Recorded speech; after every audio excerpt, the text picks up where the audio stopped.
It looks like so. It looks like Mike has frozen. So today is your morning report for Monday, the 4th of August, 2025. And let's get started with our domestic roll up. Trump is, according to FEC filings, built a $274 million war chest ahead of the 2026 midterm, and $236 million of that was actually raised in the first 6 months of 2025. This is spread across Trump's super PAC, MAG Inc., which took in $177 million of that, and the remaining $97 million in Republican money is spread across an allied super PAC, 3 leadership PACs, and a joint fundraising committee. As far as I could find for total FEC filings, at least as of June this year, the GOP has outraised the Democrats cumulatively by at least 40 million and also dispersed less of their total so far this year, putting them significantly ahead of Democrats on fundraising heading into next year's election. Senate Majority Leader John Thune has said that Republicans might consider changing Senate rules for confirming President Trump's nominees when they return from their August recess. And this is after Senate Democrats have spent the last 6 months blocking expedited procedures to confirm Trump's nominees. And he added that the current confirmation process is unsustainable. Apparently, Thune has floated a couple of ideas for changing these rules on nominations, including group confirmation votes. But I think it's possible that Thune and Trump made a deal to kill the filibuster in the Senate for nominations, because we saw something similar happen in Trump's previous term over Supreme Court appointments. All right. Hey, Robert, sorry about the internet issues. Let's keep moving on here. Let's turn to Florida now, because there is a billionaire who's been running some pro-immigration ads, and apparently he's targeting some Republicans there. And I wonder if this is just the case where billionaires, they're obviously involved in politics, but with Elon Musk and whatever happens in the midterms, I wonder if this is not just going to become a free-for-all among the billionaire class. I guess it always is. Yeah, well, this is Florida billionaire Michael B. Fernandez, who is a Cuban immigrant who came here in the 60s. And he actually did this secret, like anonymously, I think back in April. He ran a series of ads around South Florida that are effectively pro-immigration. They're criticizing the Republican Party for immigration enforcement. And he said he's targeting 3 Republicans that are in South Florida, and he wants to unseat at least one of those 3 Cuban American Republicans in the midterm. And I think this is going to be there is going to be a lot of these more liberal leaning or pro-Democrat billionaires kind of jockeying to be the Democrat version of Elon Musk. Mm-hmm. Yeah, it's simply amazing. So he came here in the 60s. I'm just going to go ahead and guess he was either, I don't know when in the 60s, but either Batista or Castro. But still, we'll leave it there. But it's just puzzling to me. I guess I don't understand how so many people, so many immigrants could come to this country and pursue the exact same policies that their families probably fled overseas and try to implement them here. It's just nuts how the system allows that to happen. At any rate, let's move on. Give us an update here on this Boeing worker strike. I know you were talking about this last week. What's the latest? So they've exited their 7-day cooling off period, and as of midnight, 3,200 members of the International Association of Machinists and Aerospace Workers at Boeing St. Louis, Missouri manufacturing hub went on strike. Boeing said they're prepared for this strike, and then they have fully implemented a contingency plan to continue production, which is important for this hub because, as I pointed out before, they do manufacture Boeing's commercial planes, but also they manufacture F-15 fighters, I think the T-5 trainer jets, and a series of munitions and missiles for U.S. contracts. Mm-hmm. All right. Interesting. Thanks for that, Robert. Let's go ahead and move on to the global sit rep. And with that, Jared, good morning. All right, a Chinese submarine has docked in Russia. Why is that a deal? So normally that wouldn't be too much of a big deal, but the Chinese are sending this attack submarine onto the annual interaction that they have. Russia calls it the maritime interaction. The Chinese call it joint sea interaction. Basically, they go and do a patrol together, along with a couple of small exercises. This is the first time that a submarine's been involved in that. So very important to note. If I remember right, last year they even went up near Alaska, so we may see that repeated this year. Mm-hmm. Then we're just going to move right across the globe here. So Alaskan Governor Mike Dunleavy said last week that Taiwan and Alaska are very close to a deal in which Taiwan will purchase about 6 million tons of liquid natural gas annually from the new Alaska LNG project. Now, this project is expected to produce 20 million tons annually, which, for those that can do quick math, that's about 30% of the annual output going directly to Taiwan. And all of this is to break Taiwan's dependency on like Qatar. And then staying on Taiwan and the interactions with the United States, the Financial Times is reporting that Senator Roger Wicker is set to lead a congressional delegation to Taiwan sometime this month. Did not have dates. And this is all coming from 3 people familiar with the plans. Now, Taiwan did not confirm any of that. They said, yes, we see that there's a rumor. We're not saying whether or not he will be here, any dates, anything like that. And the Chinese embassy in Washington called on the members of the delegation to cancel the trip. But so far, all we know is that Senator Wicker will be leading it, not exactly who is going to be participating. This is particularly noteworthy because the last major congressional delegation that went there kicked off a whole spate of Chinese exercises that to this day really kind of haven't stopped. That was back in 2022 with Pelosi. Did we lose Mike again? And then Iran stood up a new defense council headed by their president to review defense plans and upgrade the capabilities of the armed forces in a centralized manner. This is going to be headed off by their president, and basically focus on just totally revamping their military structure. And moving much closer to home, last week China's embassy in Brazil announced that there will be 183 Brazilian coffee companies that were approved to export China, and just this morning China approved 46 additional companies to export offal flour, which is basically recycled animal product from Brazil to China. Now, all this is just part of China increasing agricultural dependency on Brazil and moving away from its traditional partners. And then lastly, the Bank of Mexico reported a 5.6% drop in remittance value in the first half of 2025 compared to the first half of 2024.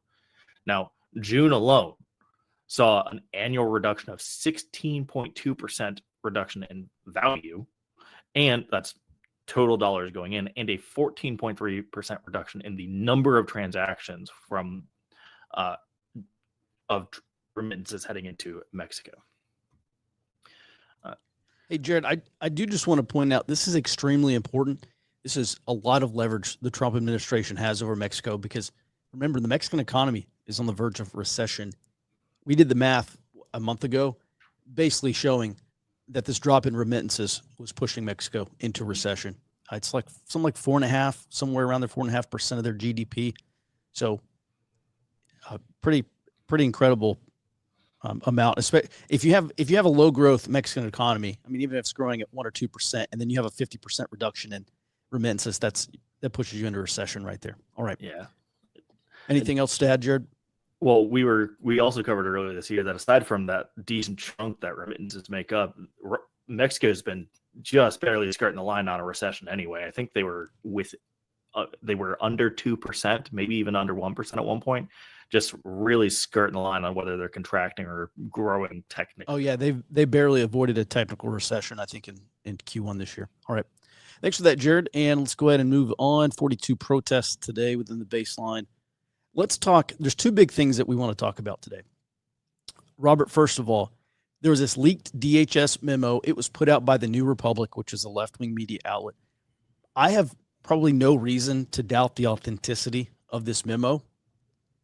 It shows very high-level discussions here between the Defense Department and DHS. So please give us a rundown.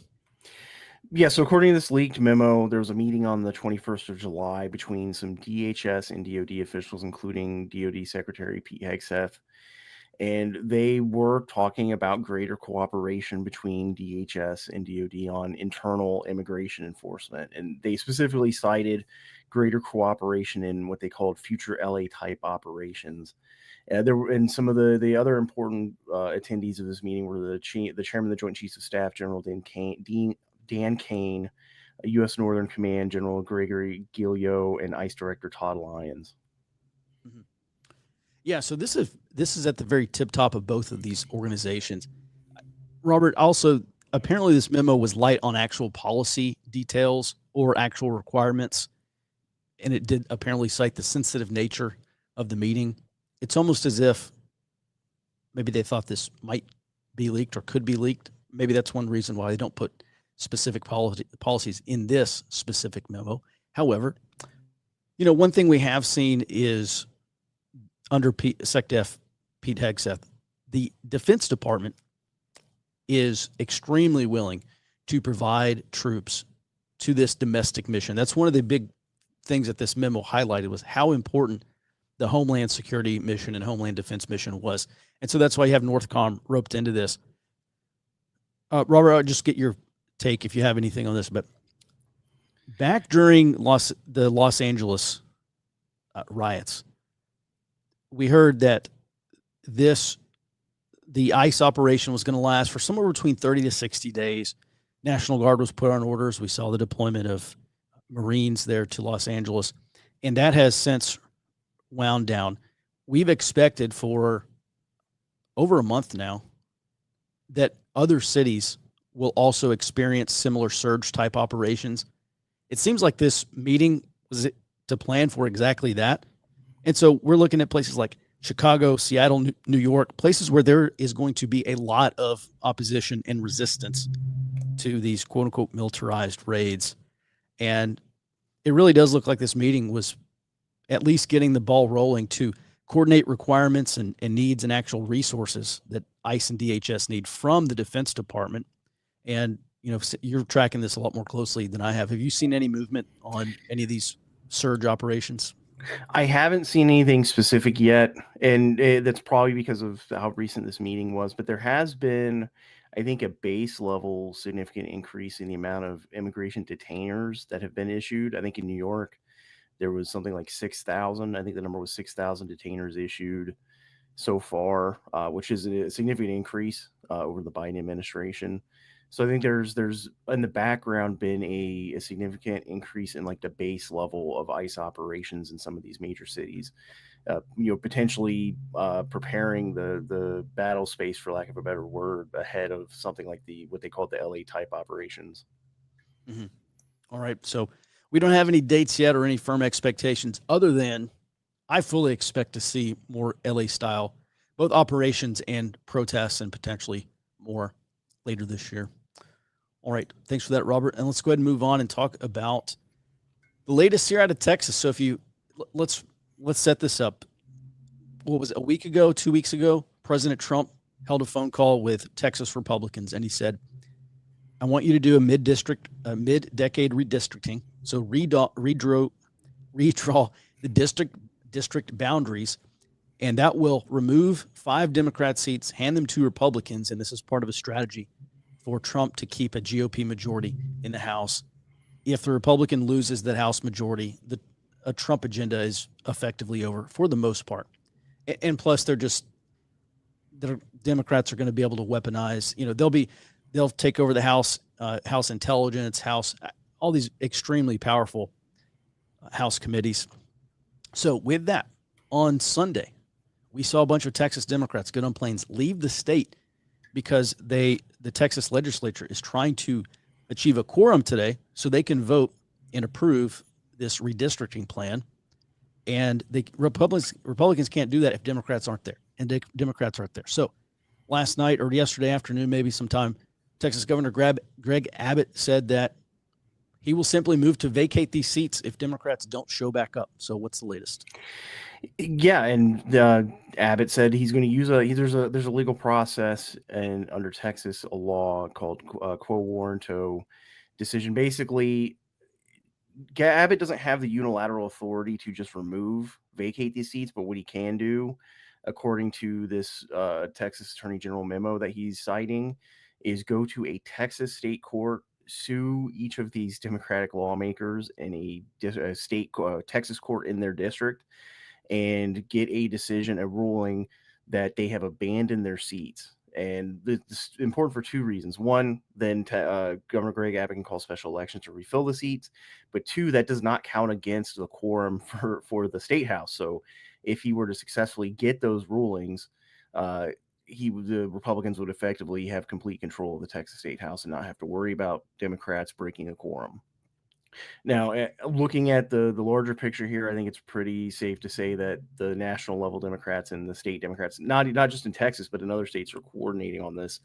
One, to block this Texas mid-decade redistricting, which is, like you said, the first in a line of dominoes of these state redraws, but also coordinating these blue state potential gerrymandering plans, which I think the delay here, the reason for the delay from Democrats are trying to delay the Texas one and other GOP states is that the blue states would not, most of them would have some type of political or legal block to doing this before 2028. So even if they were to retaliate by even further gerrymandering blue states, they wouldn't be able to get it done before the 2028 election.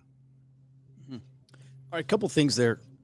This is I think it's a huge deal for a handful of reasons. Number one, Texas Attorney General Ken Paxton said he does support the, quote, immediate arrest of these rogue lawmakers who have fled the state. So Texas has no authority. They can't arrest, obviously, them in these other states. So we're kind of TBA on that front. But this is one area where, you look at Texas, and why is Texas chosen? Number one, it's got a lot of seats.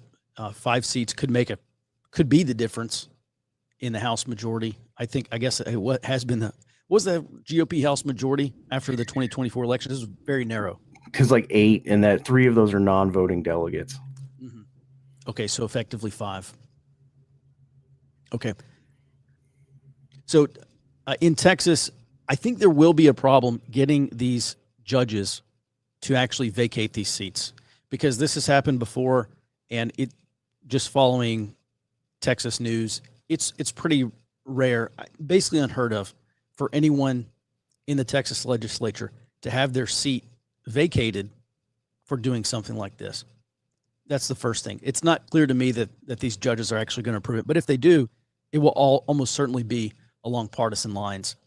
The second reason why this is such a big deal is because we will see, or extremely likely to see, a domino effect, because California, New York, other blue states have threatened this.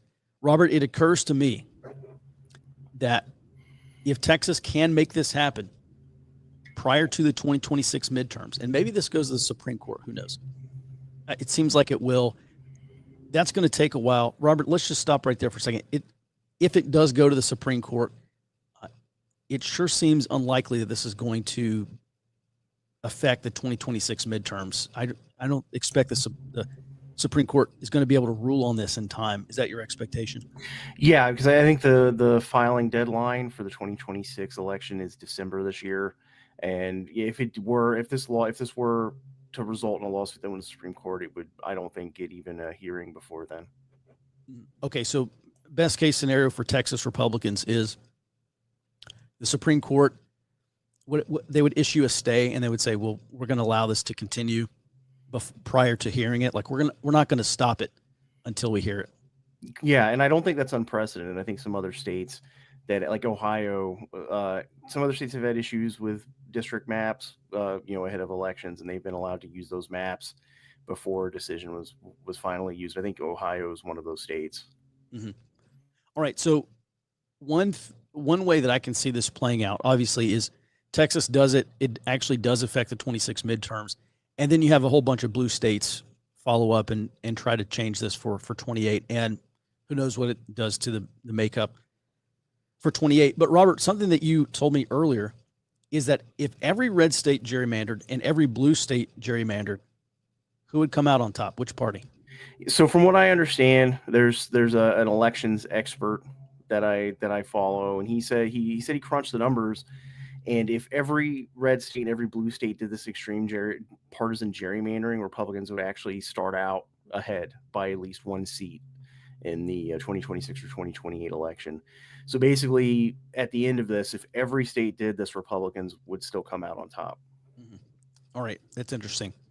the last thing that I want to point out here, let's back up. Sorry, 1 second.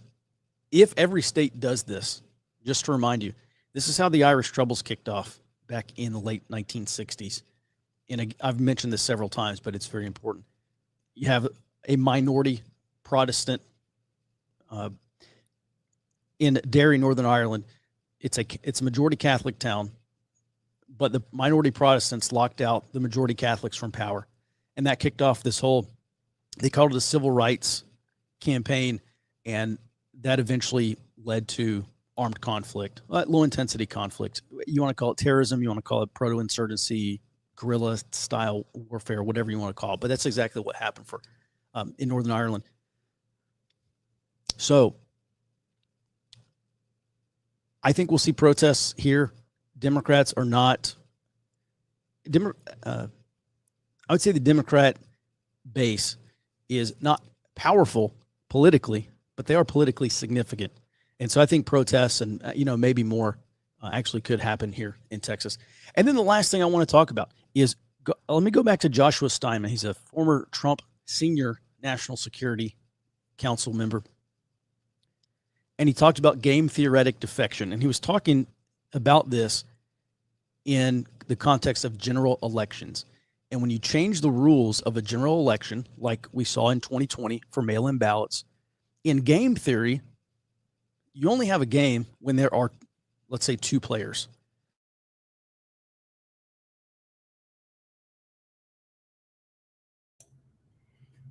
I think Mike is having internet issues again. So we can go ahead and move on to Jared's warning item until Mike comes back. If you can come on, Jared. Sorry. So we're going to discuss shipbuilding here. The Office of Management and Budget Director Russ Vought and Secretary of the Navy John Phelan visited the Hanwha Philly shipyard last week to assess the maritime industry development. Now, during the visit, Vought acknowledged that money is not going to fix the issues. You can't just throw money at it and hope that you turn dollars into ships that way, but that the government must, per Vought, give the resources to them, the shipyards, at the appropriate time and track with them at every step of the way. Now, Vought added, maritime supremacy, his words, involves the Navy, the Coast Guard, and the Department of Transportation. Phelan also had plenty of comments to give. He offered additional funding for companies and workers that produce their ships ahead of time, and before stating that we have to get urgency back into the system. Now, Phelan claims that the entire administration is coordinated to fix the shipbuilding crisis. Per the Navy, Phelan is averaging a visit to a new shipyard every 11 days. Now, this is also his 12th visit since taking office just in March.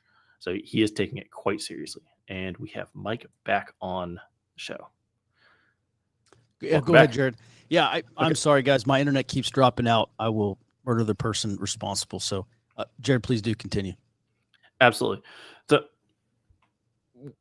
here we focus, pretty heavily on immigration and trade deals and all of that. But this shipbuilding, it is a relatively quiet supporting pillar to pretty much everything that the administration wants to do. Without total maritime supremacy, there is no fleet to conduct the trade deals. There is no Coast Guard to enforce the immigration laws or drug laws. There is no Navy to protect the merchant ships and the United States allies abroad. Now, results, they're going to take time. But I think the statements that Russ Vought and John Phelan are giving provide insight into what is likely a concrete plan to reestablish American maritime supremacy, and not just throwing money at the problem the way that we have seen for the last couple of decades without actually solving the underlying issues. All right. Thanks for that, Jared. Just a quick point. Let me just go back real quick. Game theoretic defection from the last slide. This is what happens in game theory. You have 2 players, and when one side unilaterally changes the rules, you're no longer playing the same game, and the other person stops playing the game, and then you no longer have a game. The game collapses and it ends. And one realistic outcome that I could see from this from this gerrymandering actually is some form of game theoretic defection that, quote unquote, damages my democracy, but really calls into question the legitimacy of maybe the Congress or certain acts that are passed due to what will be perceived as an illegitimate House majority. With that, I do just want to say one thing. I actually think this is an extreme measure. I'm not saying this is the right or the wrong thing to do, but I'm saying this is an extreme thing to do.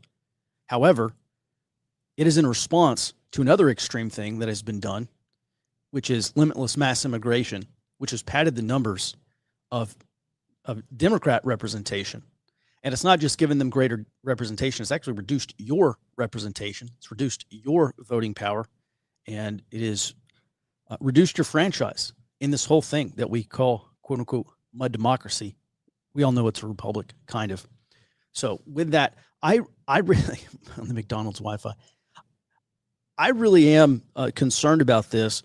I don't think this is like an imminent kind of hurricane, but this absolutely will be an accelerator of conflict. And if this does continue, and it does actually reshape the 2028 elections, like let's just set aside the 26 midterms now. If we do see more gerrymandering, giving a Republicans what will be perceived by some as a quote unquote unfair advantage, and I know mass immigration in the 2020 census has definitely given Democrats an unfair advantage. So let's just be very honest and be very clear and upfront. Both sides are being extreme in trying to build political power. But this makes me a lot more concerned about the actual effects of the 2028 election. So with that, all right, Jared, sorry for that. Anything else to add on this Taiwan slide that you just got done talking about? Or excuse me, maritime supremacy? Nope. Said it all. Okay, fantastic. All right. Thanks. Let's move on. Is that the last item of the day? Sure was. All right. Hey, guys, it's Monday. I'll try to get my internet fixed. All right. Any thoughts on the impact of the French data breach? I actually don't know what this is. Robert, Jared, have you heard anything about it? So from what I've been able to find, it's a threat, but nothing really confirmed yet from Naval Group, the target of the attack. A hacking group claims to have a terabyte worth of data on French submarines. Oh, okay. That's about it. Now, Gotcha. I did see that very briefly, yes. A terabyte worth of data is a lot. So if they do, I don't know if it's going to be just submarines or if it will be also French weapons. But if it's French weapons generally and not just submarines, a lot of that data is kind of already out there. France is one of the largest weapons exporters in the world. Even Iran runs some of their stuff. Interesting. I don't think they buy exosets anymore, but they certainly have a lot of them. Mm-hmm. All right. By the way, if you are a Forward Observer member and you would like to ask questions, please do us a favor. Ask those over on the website because we would obviously like to give you priority since you contribute to our mission monetarily and enable us to. If you watch the show and you get a lot of value out of it, please head over to forwardobserver.com, start a free 7-day trial. Join us. And we've got some big stuff planned here just for exclusively for Forward Observer members as well. All right, with that, Jared, any other questions here? All right, what does Mike think of the Texas nationalist movement? Does it have any chance to actually grow into a real power of any size? I don't think the Texas nationalist movement is a 20 years ago with the demographic makeup of Texas 20 years ago with the problems today. Sure. Today's Texas demographics with today's problems, probably not. And I say that just because there are a lot of non-Texans here, many Californians here. And actually, I was just talking to someone from Sugar Land, Texas. And I told y'all a couple months ago, I drove over there because I wanted to see that big Indian monkey god statue. This thing's like 70 feet tall or however tall it is. So I drove over to Sugar Land and I saw it. And I remember seeing so many political signs there for Indian names that I couldn't even pronounce, like just the first sight of it. And I said, am I in India?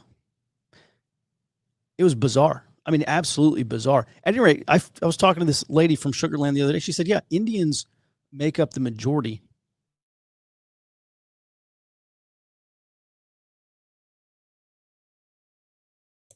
So Mike is having internet troubles again. So can you bring up I don't know enough about the Texas nationalist movement, so we'll move on until Mike can come back.